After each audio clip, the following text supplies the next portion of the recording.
Bonjour Adrien Gindre. Bonjour Bruce. Votre invité ce matin est Louis Alliot, le maire de Perpignan et vice-président du Rassemblement national. Bonjour Louis Alliot. Bonjour. Avant d'en venir à l'actualité du gouvernement, on va parler de ce qui s'est passé à Grenoble ce week-end. Je le rappelle, la mort d'un agent municipal tué par arme à feu. Un homme connu de la justice a été identifié. Il est activement recherché. Hier, à votre place, le député Renaissance Carl Olive ciblait le rôle du maire de Grenoble, l'écologiste Éric Piolle, avec ces mots. Ce serait bien qu'il puisse s'attaquer à l'insécurité dans sa ville. Il en est aussi responsable. Quand on n'arme pas sa police municipale, c'est un mauvais message qu'on envoie. Est-ce que vous partagez cette mise en cause? Est-ce qu'il y a une responsabilité du maire de la ville? Non seulement je la partage, mais je partage l'indignation sur les mots. Quand il dit tout le monde, personne n'est à l'abri d'une balle perdue, c'est totalement irresponsable. Quand Éric Piolle dit ça. Et c'est la justification de tout. Et malheureusement, petit à petit, dans un certain nombre de quartiers, eh bien, on finira par avoir la barbarie, c'est-à-dire la règle de la violence, la règle des gangs. C'est déjà vrai dans beaucoup de quartiers, mais là, je pense que ça prend une dimension supérieure avec des armes, avec des assassinats, des meurtres, des morts. Et je trouve ça particulièrement inquiétant, choquant, parce qu'en fait, le fond de tout cela, ça reste quand même le trafic de drogue. Et je dis et je redis, parce que j'en suis témoin tous les jours à Perpignan, on ne prend pas la mesure du danger que représente aujourd'hui le trafic de drogue. C'est quand il y a de l'insécurité dans une ville, c'est la responsabilité du maire? Vous savez, quand vous êtes maire, vous êtes responsable de tout. Et la sécurité... Donc l'insécurité chez vous, c'est de votre faute? Les citoyens, vous savez, eux, ils ne voient que le maire. Donc si l'État ne met pas les moyens pour établir la sécurité... Néanmoins, ils vont voir le maire en disant « mais c'est pas normal que ce qui se passe ceci ou cela ». Donc nous, notre responsabilité en tant qu'élu local et en tant que maire, c'est d'armer la police municipale, de donner les moyens à la municipale d'intervenir et surtout de sensibiliser l'État à sa responsabilité de maintenir la sécurité dans nos quartiers, car c'est à l'État qu'incombe cette mission. C'est pas au maire. Mais on est bien obligé de pallier à la carence de tous les gouvernements depuis 20 ans désormais. Alors venons-en au gouvernement justement, puisqu'on a un nouveau Premier ministre depuis quelques jours, qui a eu ces mots « Je respecterai toutes les forces politiques ». Il a même salué les ça a l'air de vous étonner. 11 millions d'électeurs du RN. Ça ne m'étonne pas, mais ça me permet de vous poser une question. Est-ce que Barnier, c'est mieux que Macron? Est-ce que Barnier, c'est mieux qu'Attal? Est-ce que vous dites « Ah, enfin, un Premier ministre qui nous convient ». Mais laissez-le arriver, laissez-le s'installer. Mais c'est vrai que sa phrase sur le sectarisme est quelque chose qui est un changement majeur. Parce que dans notre pays aujourd'hui, nous souffrons de sectarisme. On en souffrait à la tête de l'État, puisque à part, j'allais dire, ses propres idées, on ne tolère pas les idées des autres. On souffre de cette gauche absolument arrogante, sectaire, dangereuse pour la nation. Vous ne voulez pas de sectarisme? Attendez. Michel Barnier dit qu'il peut avoir de la gauche au gouvernement, ça ne le gêne pas. Oui, d'accord. Mais même au niveau... Vous croyez que la gauche, elle va se précipiter pour aller soutenir... Et ce serait un problème qu'il y ait de la gauche au gouvernement? Elle est sectaire. Quand on est entre les mains de M. Mélenchon, on est incapable de tolérer le débat. C'est valable pour Mme Delga à Toulouse, qui, sous sa mine de socialiste tolérante, est sectaire.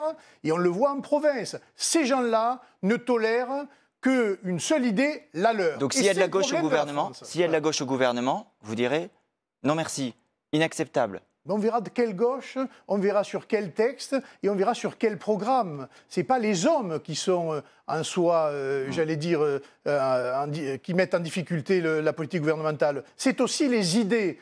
Mais il est évident que dès que vous avez un socialiste dans un gouvernement, c'est que très certainement, ça ne va pas trop gouverner à droite parce qu'il ne tolère rien. Et c'est bien le problème. Regardez François Hollande. Il a été président de la République. Aujourd'hui, quand je le vois s'exprimer, quand je le vois siéger à l'Assemblée et tolérer tout ce qu'il peut tolérer sur ses amis socialistes, verts ou de gauche, notamment par rapport au conflit en Israël et en Palestine, je trouve ça incroyable. Ça veut dire que ce serait un motif de censure pour le Rassemblement national s'il y a de la gauche au gouvernement, cette gauche que vous dénoncez? On verra. On verra. Il faut quand même fixer des lignes. Oui, mais les lignes, elles sont déjà fixées. Les idées, le pouvoir d'achat, la sécurité, l'immigration. M. Barnier a parlé d'immigration, apparemment il a des idées. On va voir quelles idées il a. Il a parlé du rétablissement de la sécurité. Très bien. Le pouvoir d'achat, urgent. La santé, qui est dans Alors il y a un point, Louis Alliot, voilà. Il y a un point sur lequel je voudrais que vous nous aidiez à mieux comprendre votre position. L'abrogation de la réforme des retraites, c'était la position défendue par le RN dans les dernières campagnes. Est-ce que c'est toujours votre position aujourd'hui? Autrement dit, si le gouvernement n'abroge pas la réforme des retraites, est-ce qu'automatiquement ça entraîne une censure de votre part? Nous voterons tous les textes qui abroge la réforme des retraites et nous sanctionnerons celles et ceux qui veulent empêcher cette réforme des retraites. Quand vous avez plus de 70% des Français qui ne veulent pas de la réforme, je pense qu'il est utopique de croire que l'on peut maintenir cette réforme. Et si M. Barnier le pense, c'est dommage, parce que c'est l'une des premières réformes qui inquiète beaucoup de Français, notamment des classes populaires, et il devrait en tenir compte d'une manière ou d'une autre. Mais il y a quelques jours, vous avez peut-être entendu sur TF1 en 20h, il dit des améliorations, il ne dit pas une abrogation. Mais on verra de quoi il parle. Peut-être qu'il corrigera des effets injustes ou des effets négatifs de cette réforme. Mais on ne peut pas juger a priori, parce que juger a priori, c'est faire comme M. Mélenchon et les socialistes, c'est faire preuve de sectarisme politique. Mais vous écartez quand même l'idée de voter la censure au discours de politique générale. Ça, c'est pas... Ça, je crois que Marine a été très claire. La censure a priori, c'est non. Ouais. Maintenant, sur des textes, en fonction de l'intérêt de nos concitoyens, c'est évidemment, on se réserve le droit de le faire ou de ne pas le faire. Vous déposerez bien une proposition de loi d'ailleurs d'abrogation dans votre prochaine niche parlementaire, enfin les députés en l'occurrence du RN. Exactement. Sur quelle base? 62 ans, 42 annuités? Écoutez, on ne va pas revenir sur le débat. Hein. Ah bah, c'est important de savoir ce que vous allez proposer. Oui, mais c'est tout le débat des législatives. Oui, c'est ça. Et il y a le tableau de progressivité du départ à l'âge de la retraite. Qui sera maintenu. Oui, pourquoi vous voulez qu'on change quelque chose que nous avons toujours défendu? Nos confrères de Politico ce matin expliquent qu'il n'y aura plus de progressivité et qu'il n'y aura plus de fin de carrière anticipée pour ceux qui ont commencé à travailler tôt. Est-ce que vous écoutez Politico? Je vous pose une question et comme ça vous répondez. Voilà, ben moi je réponds. On avance. Une question également sur le budget. Bon, le budget, c'est ce qui aussi définit si on est dans la majorité ou dans l'opposition. Il y a quand même un horizon. Est-ce qu'il faut, oui ou non, tout faire pour ramener les déficits à 5,1% cette année, 3% en 2027? Ce sont les objectifs réaffirmés par Bruno Le Maire hier, qui estime qu'ils sont tenables.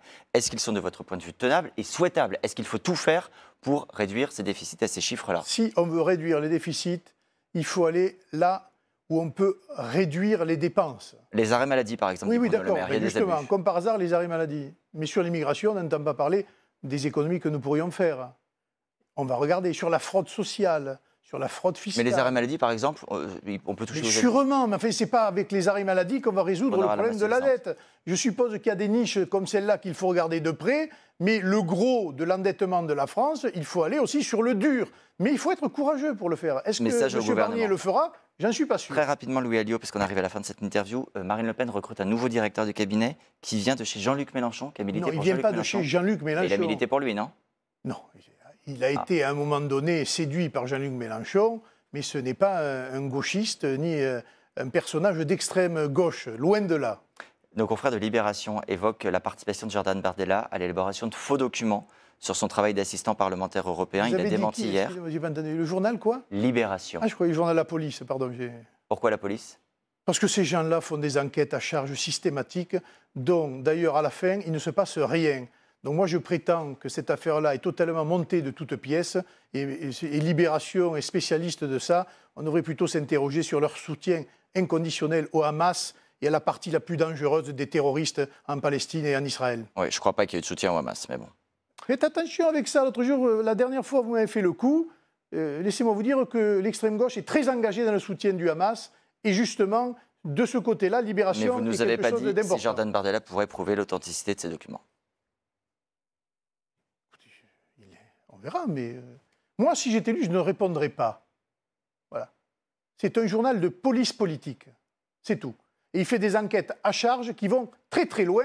J'espère que ces journalistes sont aussi vertueux que leurs enquêtes. C'est un journal de police politique, ce sont des mots qui vous appartiennent, mais c'est un journal avec des journalistes. Oui, bien sûr. Oui.